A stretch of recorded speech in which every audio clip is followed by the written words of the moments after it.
Night Beat.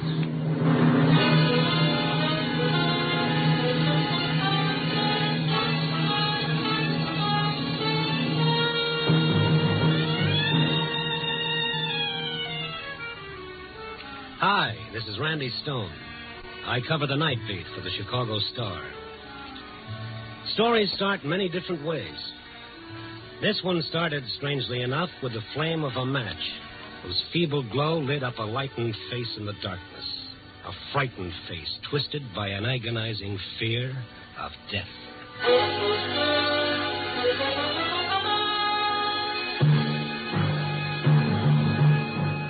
Night Beat, starring Frank Lovejoy as Randy Stone.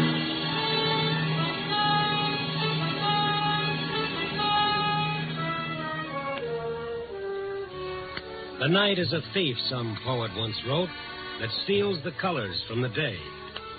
It's kind of pretty if you like words, but for my dough, they're not exactly true. Because there are colors at night. The burning red of passion, the angry green of jealousy, and the ugly, terrifying black of fear.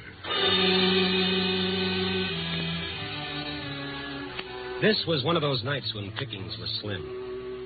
I'd cover the town from Henrice's bar in the Mart, out to Hyler's on the North Shore, and back downtown again with nothing to show for it. I was taking a shortcut through Lincoln Park to pick up my car. At that time of night, the park was pretty deserted, except for this girl walking up ahead of me. Not a bad silhouette, I might add, against the distant light. We were about halfway through the park when suddenly she stopped and threw herself onto a bench at the side of a path. There was something almost desperate about the way she did it. I ran up to her. Excuse me, are you all right? Yes, I'm all right.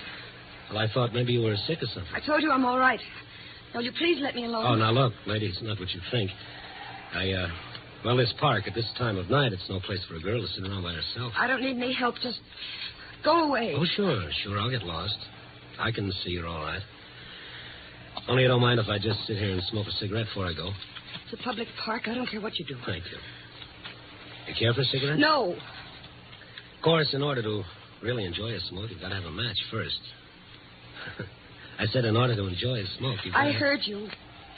Here. Thank you. Here. Keep the book. No, you better hang on to these. I won't need them. Well, you might need them later tonight. After tonight, I won't need anything. Oh, now, wait a minute. That's no way to talk. The only time you're not going to need anything, sister, is after you're dead. Why did you say that? What? That about being dead. For no reason. Why? Because after tonight, I will be. The girl jumped up and started running. Here was a kid that was afraid. Afraid of death or afraid of life. But then, isn't everybody? I turned the matchbook over and looked at the ad on the cover. Penguin Club. A little all-night jump and jive place over on Clark Street. That's one I've been missing lately. On a hunch, I ambled up North Avenue in that general direction, turned up Clark a ways, and there it was.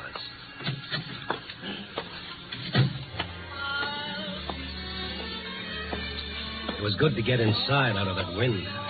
Check your hat and coat, mister? No, thanks. I'm just looking around. Can I get you a table? It's almost the end of the floor show. Now, anywhere in the back will be all right. Okay. The hat check girl, hostess or whatever she was, walked me through the bar to the edge of the main room. And then I stopped and really did a take.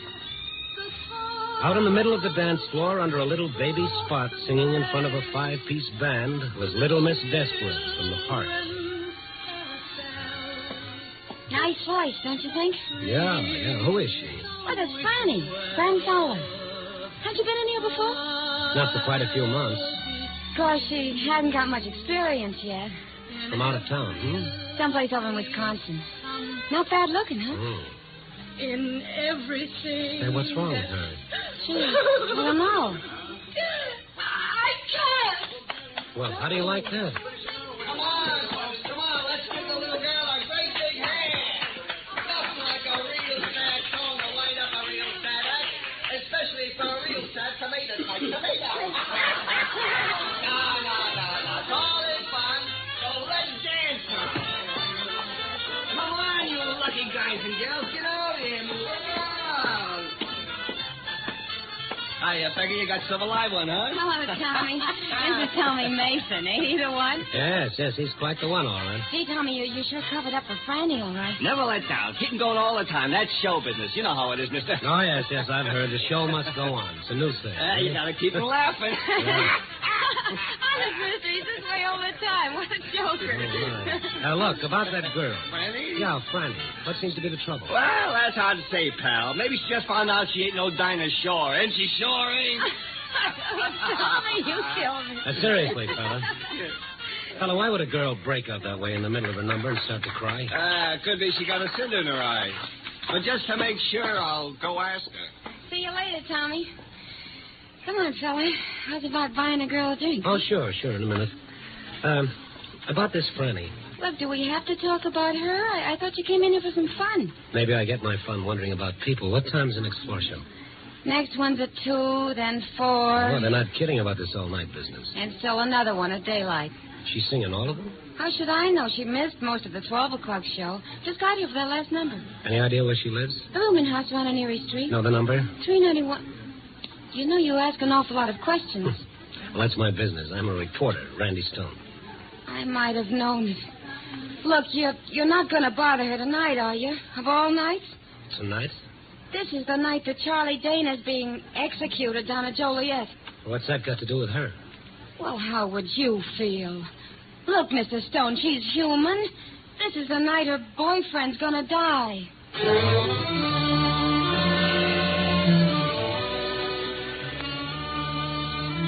I went up to the front of the bar to a phone booth and called the paper.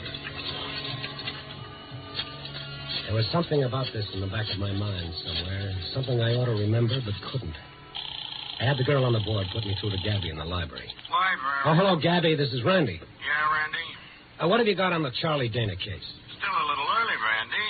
Execution's not set until 1:30. No, I mean old stuff. Oh, I got the file right here, Randy. Dug it out earlier for background. Good. Anything on a girl named Fran Fowler? Yeah, let's see. Charlie Dana, small-time gambler, killed a guy named Tonelli. Oh, yes. I remember that. A gambling beef. Execution originally set for November, but he got a couple of months' stay. Oh, here she is, Fran Fowler. Singer in a nightclub. Was supposed to be his alibi, but the DA blew her up on the witness stand. She admitted she wasn't positive about when she'd been out with the guy. Oh, yeah, that was it. I knew it was something. Anything more? Oh, details, Randy, details. Okay, Gabby, thanks. I'll catch up with you. Oh, Mason. Excuse me, were you waiting to use the phone? No, I was waiting to talk to you. Why, certainly, but this time, no jokes, if you don't mind. I'm expecting a headache. You're not funny, Stone. Who are you talking to? Well, isn't that kind of my business? Peggy says you're a reporter. Yes, of a sort. You were asking about Fran, where she lived? That's right. You got to let her alone, see? You printed enough about her. Just a minute, Mason. Those are my lapels that you're hanging on to. Peggy shouldn't have given you Fran's address. I don't want you bothering her. I said let go of my lapels, funny man, or something's liable to explode in your face. Now, you stay out of my way or I'll ruffle that shiny hair. Where you going? See about a cinder in a lady's eye. You're not going to see her. I won't let you. Can't you see this whole thing's driving her crazy? Tommy, believe me, I'm not interested in harming her or anyone. I'm just a guy trying to do a job. Now, if you'll step out of my way... You're not going there. I won't let you. I won't let Dolly, you. did you ask for it?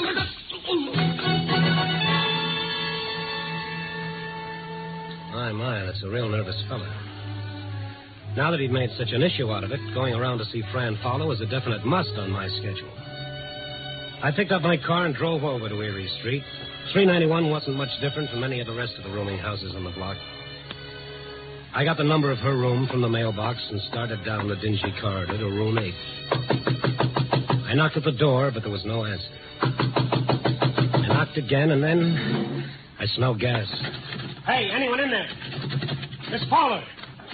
Fran! I put my shoulder to the door, and the flimsy lock snapped open.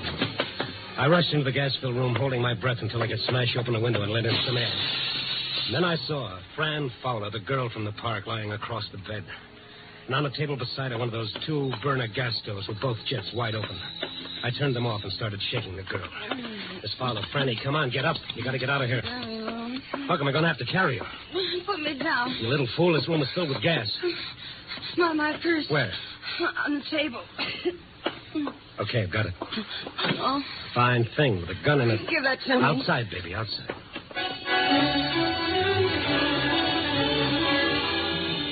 It was 6 seconds flat when we hit the sidewalk in the fresh air. I put Fran in the front seat of my car and then ran around and climbed in behind the wheel. I headed out to Sheridan Road along the lake. The cool, clean air felt good in my lungs, and I could see Fran drinking it in, realizing now how close she'd been. I didn't make her talk until we were a long way out of town. Then I pulled over to the beach side of the road and killed my motor. We, seem to keep bumping into each other in the strangest places tonight. I guess I should say thanks. No, not at all. I'm the one who should say thanks. I still haven't returned your matches. Please don't make fun of me. No, I'm not. You see, I know now who you are. Charlie Daney's girl. Why don't you say it? In my book, you're just a kid I met in the park. What time is it? It's 1:45. Then... Yes, it's probably all over by now. Like me to turn on the radio? No. No, I don't want to hear about it.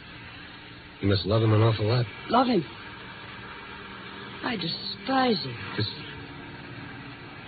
But still you were willing to alibi for him on a murder charge? I wasn't. I told him I wasn't sure of the time I was out with him, but he made me say it was the exact hour when the man was killed.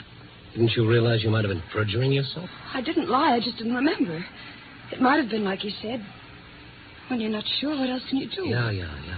How'd you happen to get mixed up with him? I didn't know anybody when I first came here. I was lonesome. And he was nice to you. He was. A lot more decent than most of the men who want to take you out when you're working in a club. And why do you hate him now? I didn't know what he did. A lot of people gamble. I didn't think too much about it. Then we got to going out evenings between shows at the club on my nights off. And the killing happened when you and he were supposed to have been out someplace together?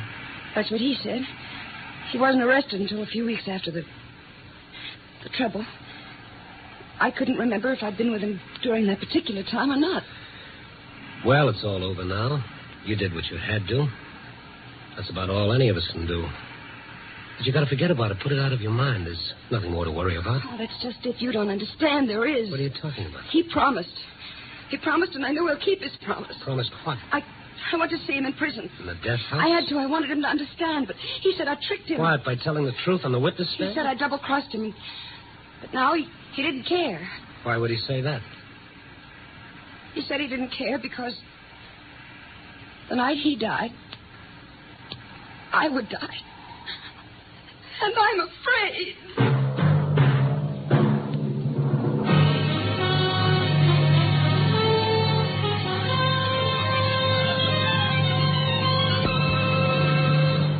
You are listening to Night Beat, starring Frank Lovejoy as Randy Stone.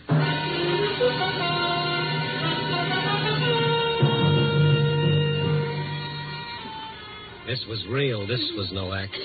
The sound she made would tear you to pieces, like some pitifully frightened animal who'd lost everything in the world. I let her cry it out. After all those months of strain, she'd have to get it out of her system. He said the night he died, I'd die. Sure. So you were scared. Who wouldn't be? But don't you see, that's just a cruel boast made by a cheap hoodlum who's trying to hurt you, make you feel responsible for his own plight. But he meant it. I know he did. Well, maybe he did at the time, but you've got nothing to worry about now. You had nothing to do with it. He paid for his own crime. Now he's dead, and you're still alive. He'll keep his promise. How can he? He's dead. I know you think I'm crazy. No. But has anyone really tried to harm you? Oh, but this wasn't the night he was supposed to. Yes, I know. The execution was originally set for November. It was that night in November. I hadn't been afraid before. I thought it was like you said because it was bitter. But all that day I was upset. I told him at the club I couldn't work, and late in the afternoon I got a note from Peggy saying why didn't I go out to her cabin at the dunes for a couple of days. Nobody would bother me, no reporters, and I could get a good rest. So I drove out there that evening. It was quiet. Nothing around. Just empty sand dunes and her cabin all alone on the edge of the lake. I called Peggy at the club to let her know I got in all right. Oh, hello, Fran. Where are you calling from? Why, from your place. I No, your cabin. At the Dune? It was swell of you, Peggy, to let me come out here. Well, of course, Franny. You're welcome to use the place, but I don't quite know what you mean. Well, your note this afternoon telling me to come out here. I didn't write you any notes. Oh, come on, Peggy. You did. You even told me where the key would be, under the flower pot. But, kid, that's where we always keep it. Everybody knows that. Peggy, I... Now, don't worry about it, kid. One of the girls probably sent you the note and just hasn't had a chance to tell me about it yet. I should have thought of it myself in the first place. No, wait, Peggy. I'm scared. Well, what in the world else? You remember what I told you about what Charlie said the last time I saw him? Grizzly? It was about tonight that he said when he died... Franny, now cut it before you drag yourself Peggy, back. I'm all alone and I'm scared. I don't know what to do. Franny, you gotta hang up right away. You shouldn't be out there all alone tonight. Get in your car and come back to town as fast as you can. I'll wait for you here. All right, Peggy. All right. I hung up the phone and ran out of the house to my car. I turned on the ignition key and stepped on the starter. It wouldn't start. My car wouldn't start. I looked at the gas gauge. Empty. Somebody had drained the gas out of my car. I got out in a panic and started toward the highway. But there was a car out there, parked behind a big sand dune. I turned and ran back to the house. It was like some crazy, frightening nightmare. I didn't know what I was doing, but somehow I managed to get inside and lock the door. And then suddenly I was at the telephone. Operator? Operator, answer me. Operator, you've got to answer. I want the police. Operator, please help me. Someone. Operator! It was no use. The line was dead. While I was outside, someone had pulled the wires away from the wall. Crawled over to the window. Looked out to the highway. There was a car out there. Its lights were on. But as I looked, they went out. And now, I was alone. In the dark. With him out there.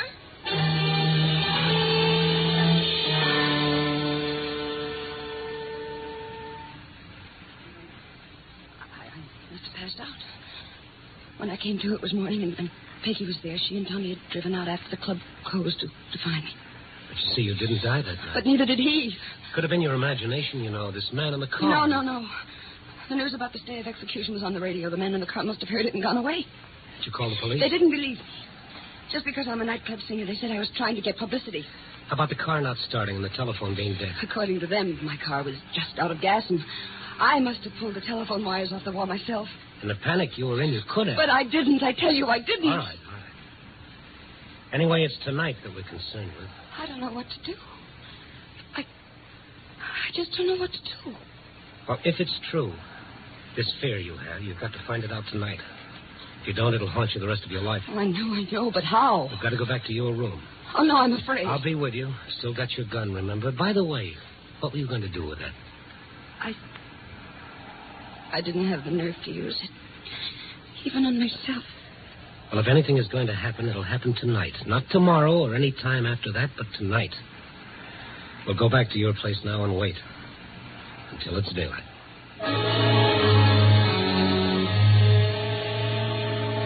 I drove Fran back to the rooming house on Erie Street. There were no lights on anywhere in the building.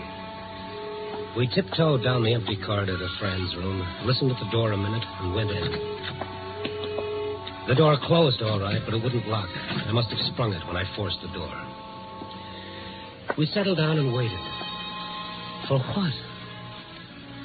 Once I thought I heard steps on the sidewalk far out front. It was that still.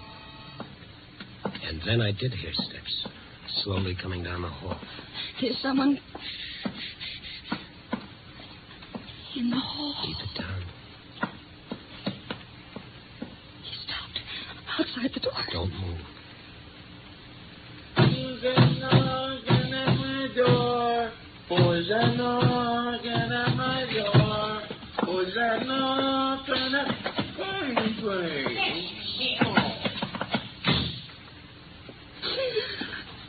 Okay. Go ahead, kid. Go ahead. You got it coming. I'm sorry. I'm all right.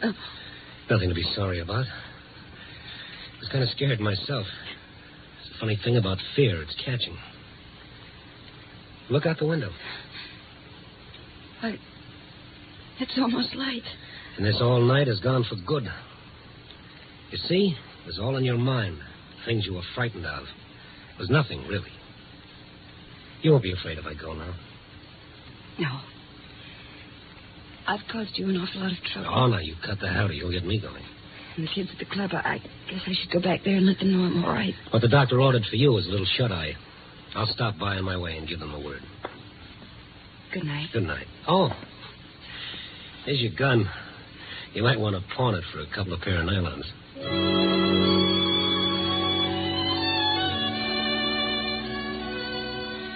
Yes, a real nice tomato-type tomato, as the funny man at the club would say.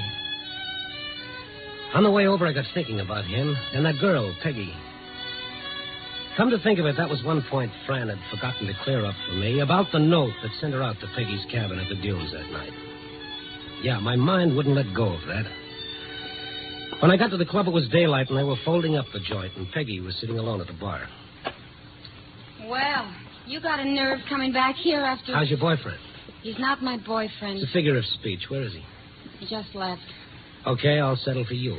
If you don't mind, it's a little late for small talk, mister. Okay, I'll give it to you fast. It's about that note you wrote to Fran Fowler last November on the night Charlie Dana was supposed to die. What note? A little late for small talk, remember? I don't know what you're talking about. You don't know anything about a note inviting Fran to stay out at your place at the dunes? I told her. I didn't know who wrote it. Were you telling the truth? Yes, I was. Okay, maybe you were. But you found out later who wrote it, didn't you? No, Now tell me the truth. Or would you rather tell the police? All right. I did find out, but it wasn't like you think. Well, who was it? Tommy Mason. Tommy Mason, the funny man? His idea of a joke, no doubt. A hilarious joke that might have scared a poor kid to death. No, you're wrong. It wasn't a joke. Well, then why? Why did he do it? Because he's in love with her.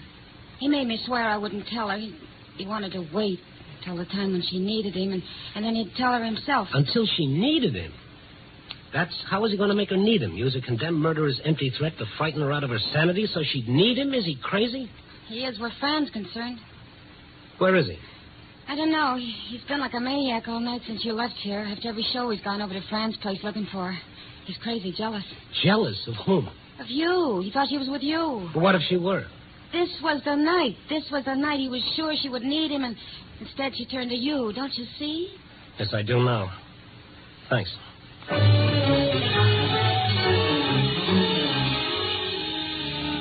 It was only about a half mile to Fran's, but it seemed more like 20 miles until I turned off Clark up Erie Street and slammed into the curb. There was Owen on the street. I was hoping he'd walk, and I'd pass him on the way, but there was no one. I ran down the narrow hall, not daring to think what I'd find, and I flung open the door. Are you alone? Well, you're frightened. Are you alone? Well, yes, I've been sitting here since you left. I'm too tired to undress. Come on, let's get out of here. Grab your coat. But Never mind. I'll tell you on the way. I shoved Fran out the door, and we started cautiously back down the hall. We got about halfway when I grabbed her arm. The front door was opening slowly, and a man made a dark silhouette against the gray light of the dawn. It was the funny man. The man with the slick, shiny hair and a permanent smile and the fast jokes.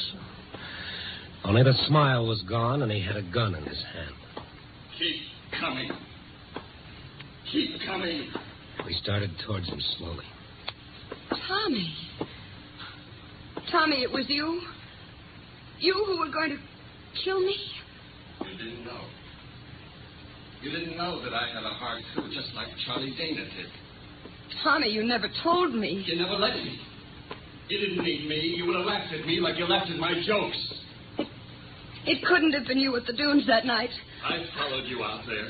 And then drove back to the club. No, Tommy, no. You were lonesome, but you didn't need me. You needed Charlie Dana. I thought if you were afraid you'd need me, and then you were afraid, but still you didn't need me. But I'd make you need me. I've met you. Step by step, they moved closer. Keep coming. I could see his face twisted with jealousy and hate, his eyes wild, as though a spark might make him explode. And tonight, when you were afraid and should have needed me, you didn't. You turned to him. Tommy, please. But now you need me. Now that I have my finger on this trigger, you need me more than you've ever needed anyone in your life. You need me. You need me, Fanny. You need me. Say it. Say you need me. I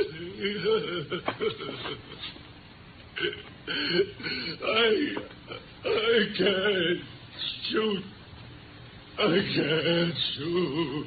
He started to shake, and I ran forward and grabbed his gun. Look out. Drop it. It's all right. I've got the gun. I can't. Is he hurt? Not to what he will be. Get up, funny man. No. Don't be too hard on him. He didn't realize. No. I guess maybe he didn't. It's funny, isn't it? You never really know what's going on in some of the best combed heads.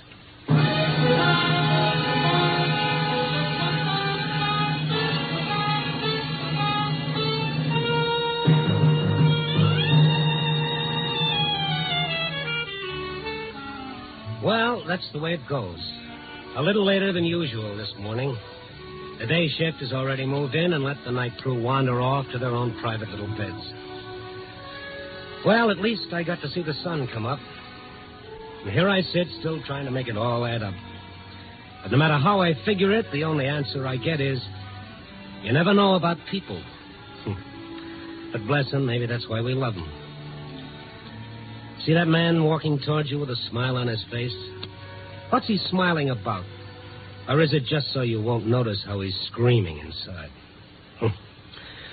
Ooh, the trouble with me is I haven't had my coffee yet. Coffee, boy.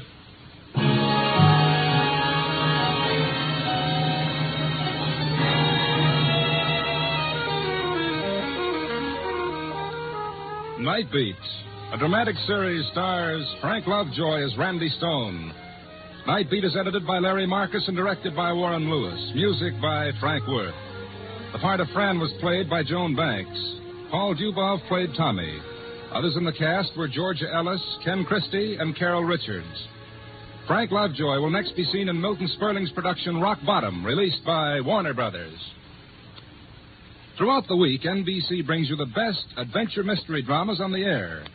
You'll hear action-packed, fast-moving plots to hold your interest right up to the smashing climax on such thrilling programs as Big Town, Mr. District Attorney, The Big Story, and Dragnet, every week on most of these NBC stations. On Dragnet, you'll hear documented cases from the Los Angeles police files. The Big Story brings you true tales from the front pages of America's newspapers. Mr. District Attorney, the champion of the people, takes you through an exciting episode in the conviction of a criminal. And tomorrow night on Big Town, you'll hear crusading editor Steve Wilson crack down on the forces of evil. For the best high-tension dramas, hear NBC's great mystery and adventure programs.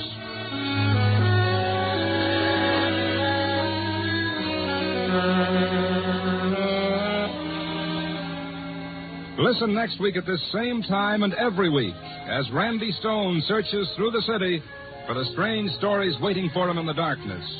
The stories that come out of the shadows to find their way into Night Beat.